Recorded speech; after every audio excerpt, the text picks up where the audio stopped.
He made an altar of bronze, 20 cubits long and 20 cubits wide and 10 cubits high. Then he made the sea of cast metal. It was round, 10 cubits from brim to brim, and 5 cubits high, and a line of 30 cubits measured its circumference. Under it were figures of gourds for 10 cubits, compassing the sea all around. The gourds were in 2 rows, cast with it when it was cast. It stood on 12 oxen, 3 facing north, 3 facing west, 3 facing south, and 3 facing east. The sea was set on them, and all their rear parts were inward.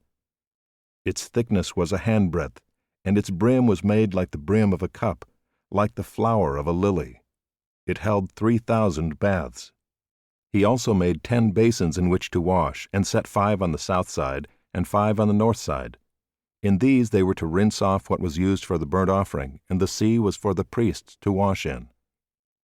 And he made 10 golden lampstands as prescribed, and set them in the temple, 5 on the south side, and 5 on the north.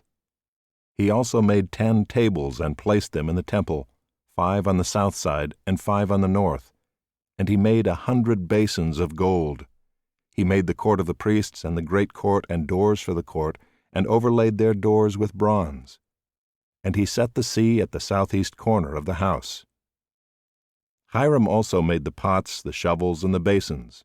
So Hiram finished the work that he did for King Solomon on the house of God, the 2 pillars, the bowls, and the 2 capitals on the top of the pillars, and the 2 lattice works to cover the 2 bowls of the capitals that were on the top of the pillars, and the 400 pomegranates for the 2 lattice works, 2 rows of pomegranates for each lattice work, to cover the 2 bowls of the capitals that were on the pillars.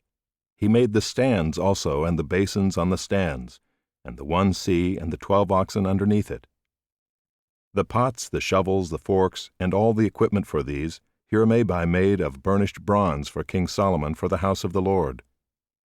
In the plain of the Jordan the king cast them, in the clay ground between Succoth and Zeradah. Solomon made all these things in great quantities, for the weight of the bronze was not sought. So Solomon made all the vessels that were in the house of God, the golden altar, the tables for the bread of the presence, the lampstands and their lamps of pure gold to burn before the inner sanctuary as prescribed, the flowers, the lamps, and the tongs of purest gold, the snuffers, basins, dishes for incense, and fire pans of pure gold, and the sockets of the temple for the inner doors to the most holy place, and for the doors of the nave of the temple were of gold.